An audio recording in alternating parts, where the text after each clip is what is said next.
should have this one, and it's a pretty easy thing to follow in general. Yep. Yeah, so do you feel like this is a bit of a draft advantage of Team Zero? Because I at least think their game looks a little bit easier to play. There's a big X factor on this Omni Knight, because I've seen it completely take over games, and I know JT likes his kind of wonky offlane heroes. I haven't seen... I personally haven't seen a good Omni Knight. So oh really? In okay. my mind, the hero isn't that great. I can understand the potential and the burst potential, but I don't see who there is to burst with this Omni Knight. Are you gonna find the Disruptor first? No. Are you gonna burst the Doom or the Night Stalker? Not really. So in my mind, I think there is a slight advantage for Team Zero. I'd rather play the Radiant side lineup, though I am a support player, so when I see a Night Stalker, I 30 seconds to battle. Yeah, no, I mean that's fair enough. Night Stalker has probably been the bane of support players. Definitely one of the worst matchups. You would probably be able to list 5 annoying cores that you want to play up against, and I feel like Night Stalker is always going to be in there. This though is a very late smoke from IG, and they're going to be rewarded.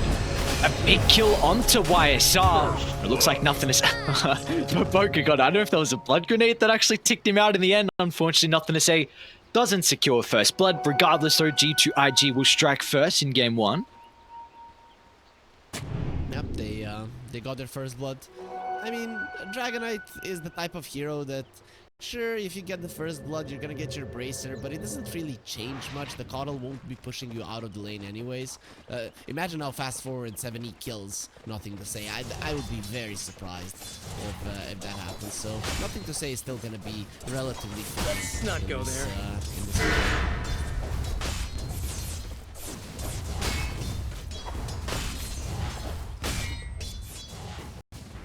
Oh boy. I really like this brawling in the mid lane and nothing to say, trying to apply pressure. 70, actually, that's a really solid start for him. But look at this, you've hit the Dragon Knight 7 times, he hits you twice, and you take more damage. So we mentioned kind of the Vessel build from 7E against the DK. What else are we expecting from him this game in particular on the Coddle afterwards? I mean, bots, then I think maybe a 4-staff. Like, it's what you want to go for. With the Coddle, it's always you go for Vessel, bots, and then you have a couple of choices with the Ags, Force, or BKB. I think in this game in particular, the 4-staff is probably the best, because you want to, if somebody gets Dragon Tail, to just get him out of there as fast as possible. So I feel like Force into a Aghanim Scepter could be the way to go for 70. Okay. Alright, well, we'll look to see how he's going to be able to accumulate those items for the Coddle. We know this is a hero that can pretty much free farm any lane. There's never really concern. And you're going to always try and go back and flash farm the jungle as best as you can. So kind of our attention needs to be put on to Baboka, I think in particular. You're trying to see how many sentries he delivers, trying to see how many wards he also places deep inside Team Zero's jungle so he can contest. It does seem a little bit more difficult though for like G2.iG as a whole to invade into Coddle's jungle and contest them, but maybe he can just block some of the camps and be a bit of a nuisance. Yeah, that's why TA in the mid lane versus a Coddle is sometimes nice because of the traps, but he already did block the main camp from the Coddle, you can see it there, plus the Watcher has been claimed by G2.iG, so they're kind of prepared to slow him down. Of course, top lane, the lane we haven't seen too much at the moment beyond, like you were saying, the Night Stalker seems to be always pretty happy if you're able to trade even into that level 5, into the 5-minute mark. Once we see the 5-minute mark hit though, do we feel like this is a lane with the Doom where they can actually start to put the pressure on and potentially be able to find some kills? They are gonna be very likely to go aggressively, and then even the Coddle rotation will most likely come. So yes, this 5-minute mark is gonna be a time at which IG, before they hit level 6 on Monet, which is gonna take some time, are gonna have some troubles. Beyond's in a lot of trouble though. Bit of a fight for the Lotus. Monet, is he going to be able to snipe him down? Purifying Flames, of course, working back into the Night Stalker's hand. And he is indeed fine. Ponlo even chasing X-Nova down, but Scorch Earth has expired, so decent chunk of harassing nonetheless. They're still actually going to try and turn it back onto Ponlo. And this is going to be another kill by the looks of it. Ponlo just trying to get a little bit of gold before the death, but regardless, G2.iG find their second of the game. The thing is, you lost the full wave there from Monet, so I don't know how worth it that is. I think X-Noah was saying Monet creeps when he was chasing down the Night Stalker. He started going back and he's like, what about a Doom? Right, so they do get the kill. I guess kill for a wave is kind of okay, though. Neither of them are gonna be too happy or too sad about the current affairs in the top lane.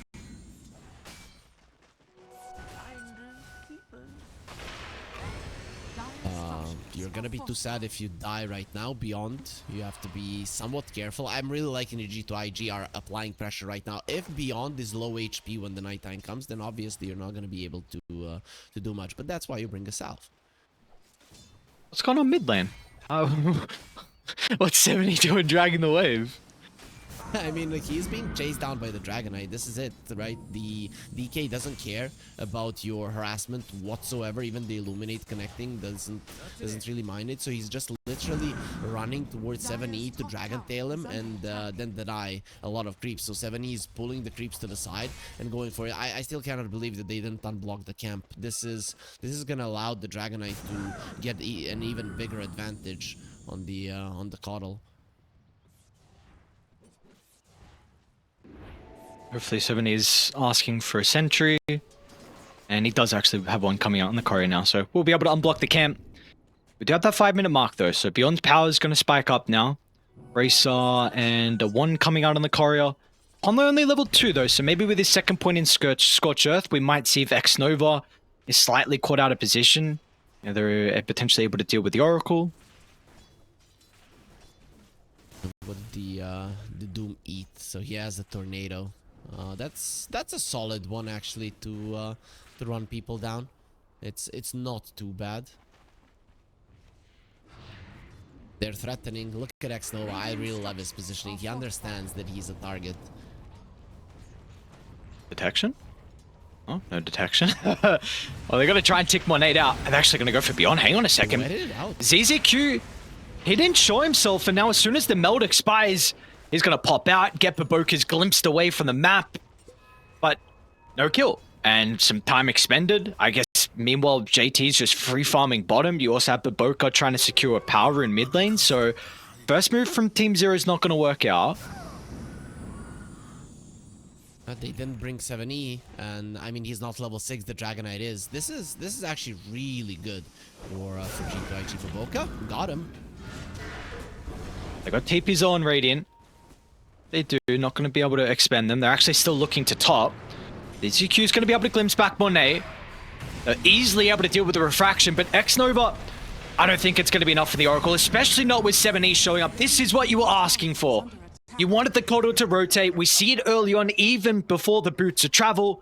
And he's going to get some earn charges too. And they might not be done just yet. Glimpse up in a couple seconds, lacking the mana from ZZQ. As a result, X-Nova will be fine. Okay. The thing is, though, with the Dragonite having such a good lane, this is not amazing for you, because look at the trade-off. A ton of stacks and some solid damage to the mid-tier 1. So Team Zero are definitely not the happiest about this. But the thing is, at this point in the game, you're like, okay, we have to do what our lineup does, even if the trade-off is bad, or we are just gonna be passively losing the game. So I'm liking it. Just continue going for kills through the tower. It is what it is at this point. Gotta say, that is still a concern though, nonetheless, because this Coddle having an open T1 tower very early on, when Coddle still wants to be kind of, you know, shoving the mid lane, then going back in the jungle, will make it that much easier for G2.iG to invade. And bottom lane, actually, YSR's getting chased down. They even have some assistance coming through from Portal from X-Nova, who's level 5 already. For the nuke, assist them to get the kill. JT, top net worth as well. So this Omni Knight has been free farming bottom. Phase boots, double bracer. A great start is JT. man, the burst damage is gonna be insane. Purification, Hammer of Purity, and the Purifying Flames, level 3. I mean, they're just gonna be murdering these Team Zero heroes. And with the Dragonite is actually wanting to go for a Blink Dagger, but Boca might die here. Yeah, he's gone. And he is... Yes, okay. Isar's going to be here too. JT will do his best to try and protect X-Nova with an early level in the repel. Beyond's actually even going to rotate down as well. Glimpse up in 2 seconds should result into a big kill onto JT. This was a member who was top net worth prior, and they actually don't even need the glimpse for the kill. They want X-Nova. Just out of range is going to be ZZQ. Still no boots here for the Disruptor. Maybe Beyond can close the distance, and with a slow, can that get them in range? It can. Drag back, another kill. This is huge for Team Zero. They've got the ball rolling now. Triple kill for 7E. I think this is Vessel now completed as well. Speed, and more speed. This is how you deal with them. And look at Ponlo. He's a genius. He's just making nothing to say work for this. This is gonna mean that this Dragon form also won't take the tower down, meaning that once you get your Blink Dagger, the tower won't be dead. If the mid lane tower is dead, once you get the Blink, it's so much easier to hunt. Now that's not gonna be happening. So very nice play for Ponlo. His death doesn't really matter all that much. And there's a very good chance that they can actually set up a defense on the next Elder Dragon form having this Vessel. This Dragonite is not going to feel tanky at all with the nuke potential of 7E, so you already see Ponlo setting up. You probably will need ZZQ though in this attempt. That's where the Oracle comes in though. Fortress End removes everything. So the Solar Bind, the Spirit Vessel, all of it gets taken away. If the Oracle is behind, I just don't see the Dragonite dying even without the False Promise. So they can't take it. There's still that ward behind the tower in the mid lane that you can use with the Blink Dagger. The tower might give you a false sense of security, but Oracle, pretty speedy, should be fine.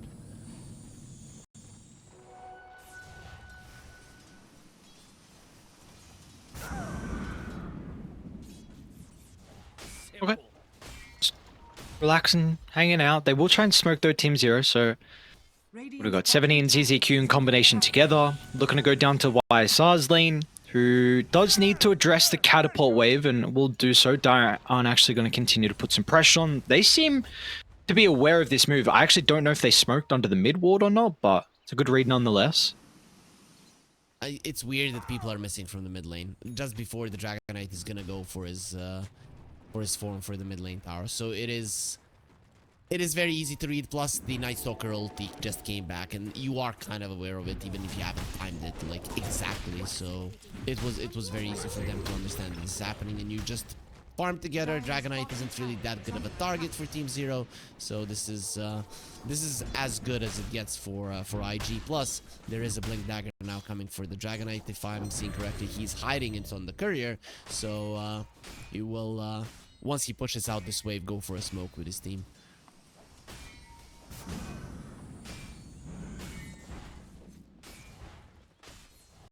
Let's see where they do look to try and go with the smoke though. JT just farmed a pretty big hard stack.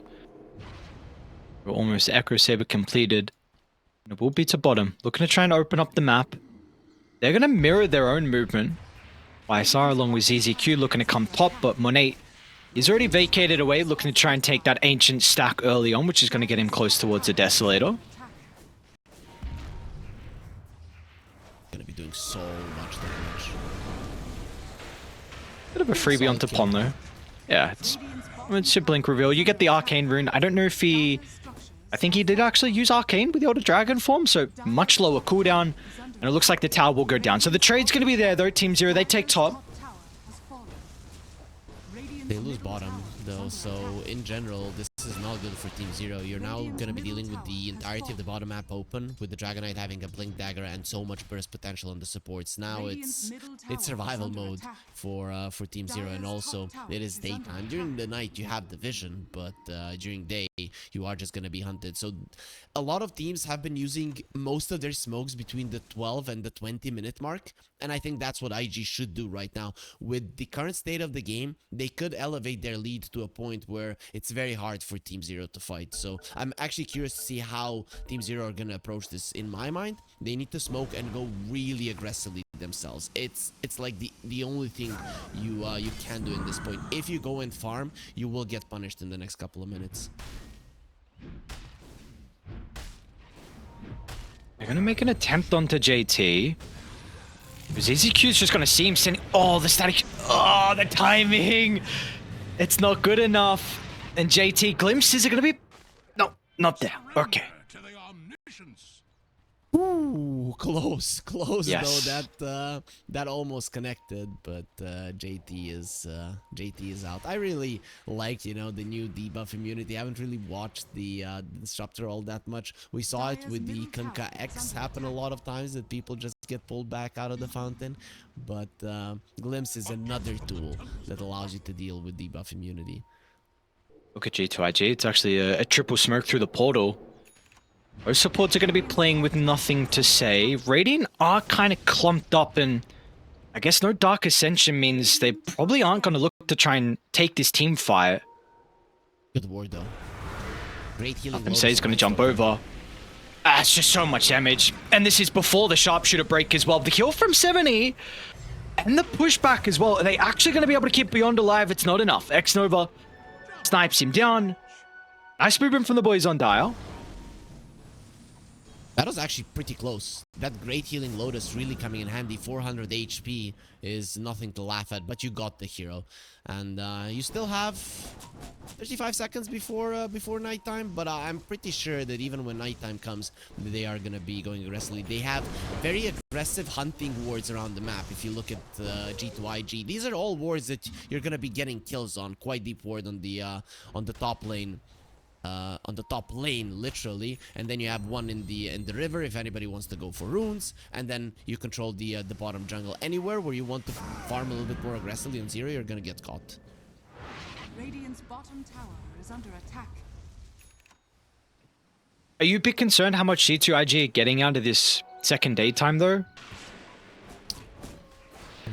They got quite a lot out of it, so Team Zero, it is problematic for them. But now it is nighttime. I would say you survived, though, right? You survived if you're Team Zero. You didn't die all that many times, so okay, that's you are gonna die. That's what they just told this Omni Knight. They just used everything on him.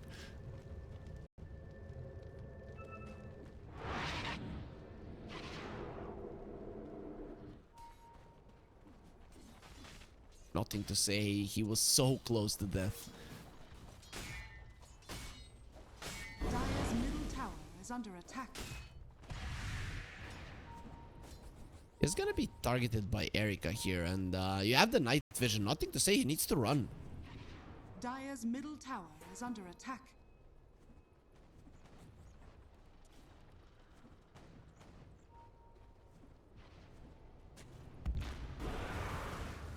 We'll be going on Erika.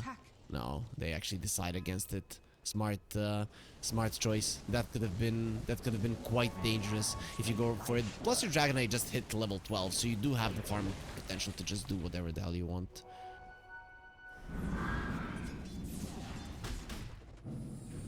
I really feel like we got to see the tempo start to ramp up though from Radiant. I'm a bit concerned on.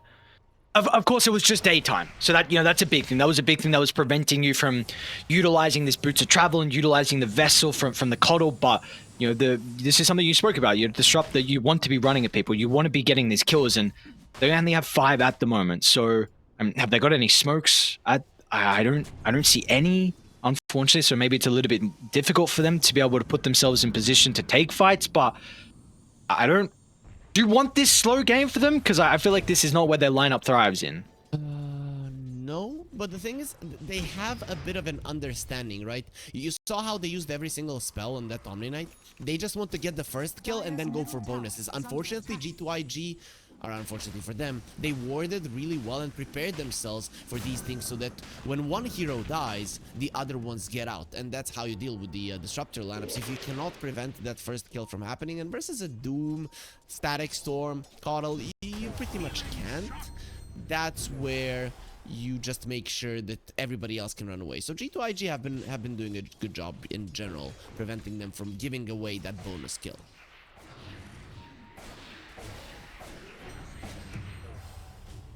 We'll see how, if it gets to a stage with the vision being too frustrating for them for something like an early gem pickup for Team Zero to help try and find these kills. I mean, even Dire, of course, could look at something like that. 7-8 minutes in though, way too early, but you know, something over the next 5 minutes or so, people could be thinking.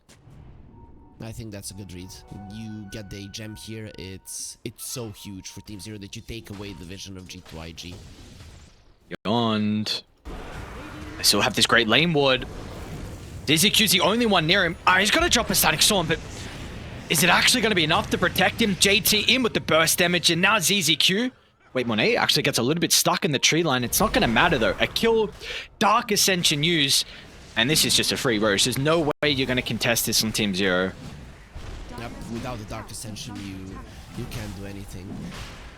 It's just great warding from G2.iG. This is what set it up. They understood what they were preparing themselves for during daytime, and they did everything right.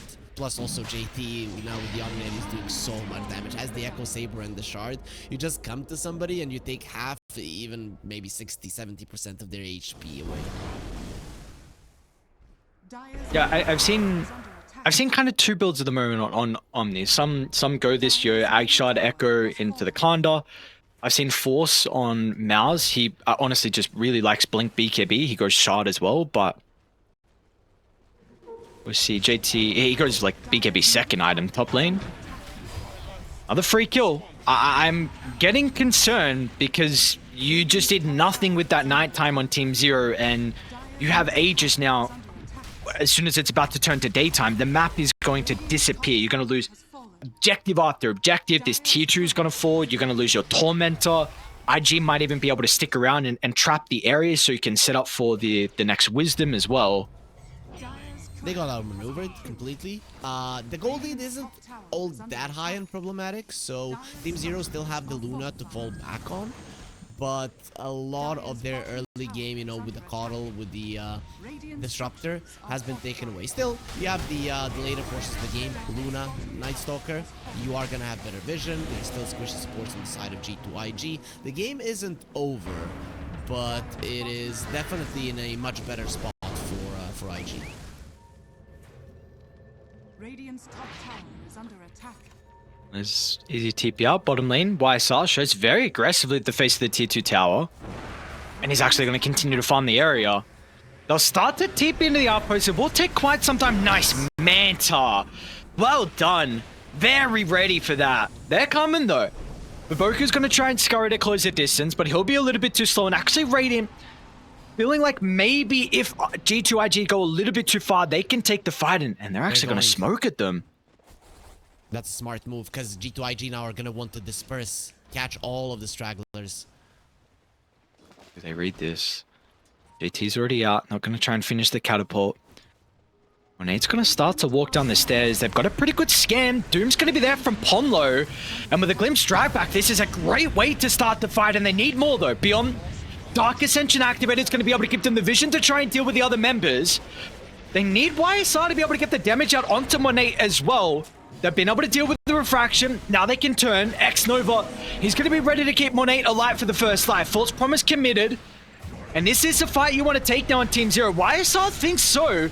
Eclipse, it's just not enough damage at this stage of the game. Beyond tries to deal with X-Nova, but the Oracle will stand strong, healing up all his cores. And in the end, with them alive to act as bodyguards, they're going to be able to come out victorious in that team fight. They don't even lose the Aegis as well. Very cool read from G2.iG, understanding that when they know exactly where their enemies are, they're not gonna be able to maneuver and run around the fight, dodging the TA, killing everybody around them. Monet understands this, just jumps right in the middle of it, and I'm actually surprised that Team Zero took the bait. Like, yeah, let's kill the TA. No, just get away from the TA. Run around, try to kill everybody else. The TA is like off the table. If you're close to the TA, Monet is just gonna kill all of you. Exactly what happened in that engagement.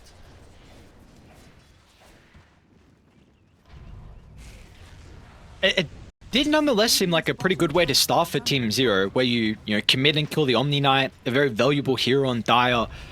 But it seems like you also kind of have to catch the Oracle as well as a secondary target, and unfortunately they just weren't able to do so. Yep, the this is just it. You know, these defensive lineups, it kind of seems counterintuitive, but you want to be running forward with them, and that's the thing. You caught the Omni Knight, but G2IG were still capable of running forward, thus keeping a good position, thus protecting their Oracle just with the damage of the TA. So yeah, you're 100% right. The Oracle has to die. The fights have to be kited around using the vision, and Hero just couldn't do it. This is why you picked the Night Stalker, though, and unfortunately, without having a lot of net worth for him, it is going to be difficult. Because Xnova already has like a Glimmer Cape, he's going Force off next, so he's itemizing to protect himself against the Team Zero initiation. And they're high ground, it's going to be such an easy siege. Put Monet on the front line, get the tier 3 tower. Aegis is about to be out in 15 seconds. Just a very like methodical push from G2IG. Not sticking around for too long, not giving their opponent an opportunity to be able to find that pick off. In fact, this could be a very interesting fake back.